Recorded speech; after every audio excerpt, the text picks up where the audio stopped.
السلام علیکم، کیسے ہیں آپ سب لوگ؟ امید کرتی ہوں آپ لوگ اپنے گھروں میں خیریت سے ہوں گے، خوش و آباد ہوں گے اور اپنے پیاروں کا خیال رکھ رہے ہوں گے۔ جیسے کہ میں آپ کی خدمت میں ہمیشہ سے کوئی نہ کوئی بہت ہی پیاری ویڈیو لے کر آتی ہوں، یا تو کوئی حدیث مبارکہ لے کر آتی ہوں، یا اللہ تعالیٰ کے صفاتی ناموں میں سے کوئی بھی پیارا صفاتی نام لے کر آتی ہوں۔ تو آج آپ کے لیے ایک بہت ہی پیاری حدیث لے کر آئی ہوں جو بخاری شریف میں موجود ہے اور بہت ہی پیارا بیان ہے، اور جس کو سنانے کا مقصد آپ کو انشاءاللہ تعالیٰ یہ ویڈیو پوری دیکھنے کے بعد سمجھ میں آئے گا۔ تو دیکھیں، ہمارے پیارے نبی صلی اللہ علیہ وآلہ وسلم کی سیرت کے بارے میں جتنی بھی بات کی جائے وہ تو کم ہے۔ ہم سب نبی پاک صلی اللہ علیہ وآلہ وسلم کی سیرت بھی جانتے تھے، اور وہ کس طرح بڑوں کے ساتھ چھوٹوں کے ساتھ شفقت سے پیش آتے تھے یہ بھی ہمیں پتہ ہے۔ تو ایک دفعہ یہ تھا کہ ہم نبی پاک صلی اللہ علیہ وآلہ وسلم اپنے تمام لوگوں کے ساتھ تشریف فرما تھے، تو وہاں پہ ڈیلی ایک بچہ آتا تھا، نوجوان لڑکا تھا، نوجوان بچہ تھا، 14 سے 15 سال کی عمر کا، اور وہ تھا یہودی، کفار کا بچہ تھا، لیکن وہ روز آتا تھا، حضور پاک کو دیکھتا تھا، اور حضور پاک کے چھوٹے چھوٹے کوئی نہ کوئی کام کر دیتا تھا۔ کبھی ان کی چپلیں اٹھا کے کر دیتا تھا، یا ان کو کبھی پانی کی ضرورت ہوتی تھی تو دوڑ کے وہ پانی لے آتا تھا۔ بخاری شریف میں یہ بیان موجود ہے۔ تو ایک دن آیا، 2 دن آیا، 3 دن آیا، 4-5 دن اس طرح آتا رہا۔ پھر ایک دن وہ نہیں آیا، تو حضور پاک نے ایک دن اس کو دیکھا اور اپنے لوگوں سے دریافت کرا کہ کیا بات ہے، آج وہ بچہ نہیں آیا؟ تو کہنے کہ پتہ نہیں نبی پاک صلی اللہ علیہ وسلم کیوں نہیں آیا، کیا ایسے معاملات ہوئے ہیں، ہمیں نہیں پتہ کہ کیا ایسا ہو گیا۔ تو دوسرے دن پھر دریافت کرا کہ کہاں ہے وہ بچہ دکھ نہیں رہا۔ دیکھیں، نبی پاک صلی اللہ علیہ وآلہ وسلم نے ہر شخص سے محبت کی ہے، یہ نہیں سوچا کہ کافر ہے یا مسلمان ہے، نہ کبھی فرقوں کا فرق کرا۔ ٹھیک ہے، جب وہ نبی پاک صلی اللہ علیہ وسلم نے پتہ کروایا کہ وہ کہاں ہے، تو پتہ چلا بھائی لوگوں سے کہ وہ بچہ بیمار ہے۔ تو نبی پاک صلی اللہ علیہ وآلہ وسلم نے کہا اچھا بیمار ہے، تو انہوں نے کہا چلو اس کے گھر چلتے ہیں۔ اور وہاں بچے کی ایسی کیفیت تھی کہ بچہ ڈیلی دروازے کو دیکھتا، اپنے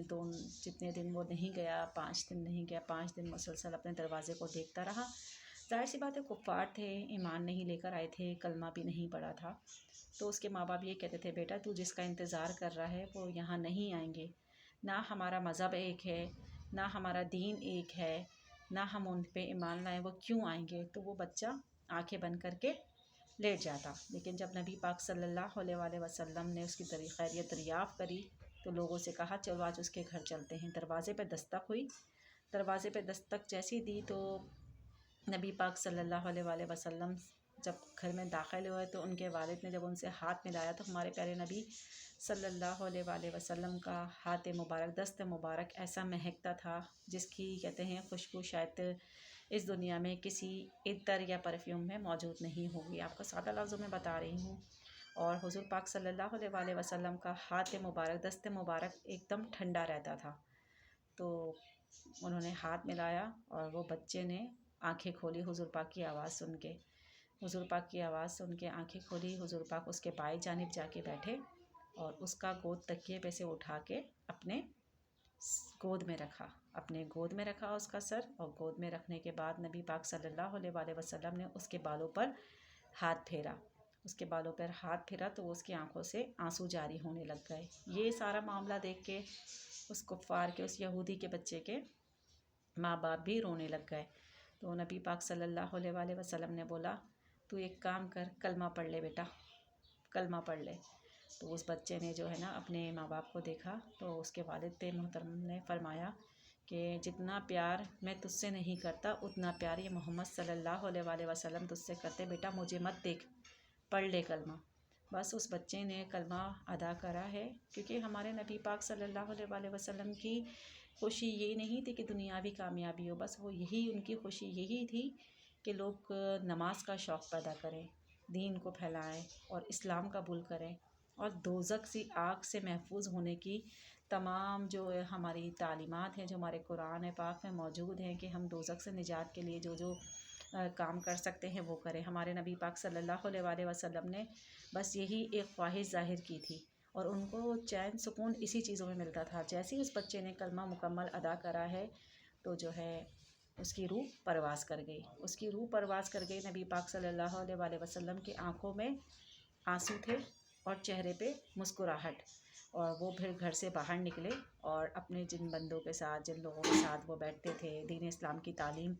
آپس میں بانٹتے تھے ایک دوسرے کے ساتھ، ان سے کہنا چلو شکر ہے اللہ کا، یہ بچہ میری وجہ سے دوزخ کی آگ سے بچ گیا، اس نے کلمہ پڑھ لیا، چلو اللہ کا شکر ہے، انہوں نے اللہ کا شکر ادا کرا۔ تو دیکھیں ہمارے ارد گرد بھی کچھ ایسے لوگ ہیں جن کو اس وقت دین کی معلومات نہیں ہے کہ ہمارا دین کیا کہتا ہے، تو آپ سب لوگوں سے گزارش ہے کہ اپنے ارد گرد کے ماحول میں سمجھائیں، دیکھیں، بتائیں۔ دیکھیں ایسے بہت سے لوگ ہیں جنہوں نے اس وقت کلمہ تو پڑھا ہوا ہے، مسلمان تو ہیں، لیکن مسلمان ہونے کے کوئی فرائض ادا نہیں کرتے۔ تو ہمیں چاہیے، بس ہمارا یہ نہیں ہے کہ لا الہ الا اللہ محمد رسول اللہ ہم نے پڑھ لیا، زبان سے ادا کرنا بہت آسان ہے۔ دیکھیے ادا تو کفار بھی کر لیتے تھے، ادا تو کفار بھی کر لیتے تھے، لیکن اس کے اوپر عمل کرنا کوئی آسان بات نہیں ہے۔ جب ہم پڑھتے ہیں نا لا الہ الا اللہ محمد رسول اللہ کہ اللہ ایک ہے اور اللہ تعالیٰ ایک ہے اور محمد صلی اللہ علیہ وسلم ان کے آخری نبی ہیں، تو اللہ ایک ہے کو ماننا، اپنے تمام معاملات اللہ پہ سپرد کرنا، اللہ کے ساتھ کسی کو شریک نہ کرنا۔ اللہ کو ایک ماننے کا مقصد یہی ہے کہ ہم اللہ کے ساتھ کسی کو شریک نہ کریں، کسی ذات فرقے میں نہ پڑیں۔ دیکھیں صرف یہی ہوتا ہے کہ دیکھیں ہمیں دینے والی ذات اللہ کی ہے، اللہ نے ہمیں دنیا میں بھیجا ہے، تو اللہ نے ہمارے تمام معاملات بھی خود ہی اپنے سپرد کیے ہیں، ٹھیک ہے نا۔ اور نبی کریم صلی اللہ علیہ وسلم پہ ایمان رکھنا، دیکھیں انہوں نے ہم سب کے لیے، ہم اپنی امت کے لیے اللہ سے رو رو کے ہماری بخشش کی سفارش مانگی، تو ہم کیا آج ان کے تمام ان اعمال پہ، ان تمام چیزوں کے اوپر ان کے مطابق عمل کرتے ہیں؟ بالکل بھی نہیں کرتے۔ بس ہمارے یہ ہے کہ ہاں ہمارے نبی پاک صلی اللہ علیہ وسلم نے ہم سے ہمارے بخشش کا وہ مانگا ہے اللہ سے سفارش، تو انشاءاللہ ہم بخش دیے جائیں گے، مانا کہ ہم اللہ حضور پاک صلی اللہ علیہ وسلم کی امت پہ سے ہیں۔ اللہ تعالیٰ نے فرمایا کہ ان کی تمام امت بخشی جائے گی، لیکن ہمیں بھی تو چاہیے ہم اپنے اعمال کو اچھا کریں۔ ہم اپنے اعمال کو اچھا نہیں کر رہے اور ہم کہہ رہے ہیں کہ اللہ پاک ہمیں بخش دے، تو یہ دیکھیں یہ ہم سراسر اپنے ساتھ ناانصافی کر رہے ہیں۔ دنیا میں آئے ہیں، کم از کم دیکھیں دنیا میں آ کے ہمیں مشقت بھی اٹھانی ہے۔ ہم جیسے دنیاوی کاموں میں مشقت اٹھاتے کہ ہم دین کے کاموں میں مشقت نہیں اٹھا سکتے؟ بس ہر چیز ہم سب کو حلوہ چاہیے، ہر چیز ہمیں حلوہ چاہیے ہمارے ساتھ کہ فوراً سے ہو جائے، ہر چیز وہ ہو جائے، تو یہ چیز غلط ہے، یہ چیز غلط ہے۔ اور کوشش یہ کریں کہ آپ کے ارد گرد ہیں یا خاندان میں ہے، خاص کر اپنے بچوں کو اس چیز کی تعلیم دیں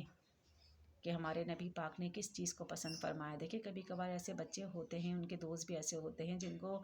گھر میں بتا تو دیا جاتا ہے کہ ہاں بیٹا ہم مسلمان گھرانے میں پیدا ہوئے ہیں، ہم مسلمان ہیں، لیکن مسلمان ہونے کا ایک کیا فرض ہے وہ نہیں بتایا جاتا۔ اپنے جب بچوں کو تعلیم دیں گے اور بچے آپ کے اپنے دوستوں میں بیٹھیں گے تو اگر یہ بات کریں گے تو کتنی اچھی بات ہے، اور آپ لوگوں کا بھی اس بات کو سمجھنا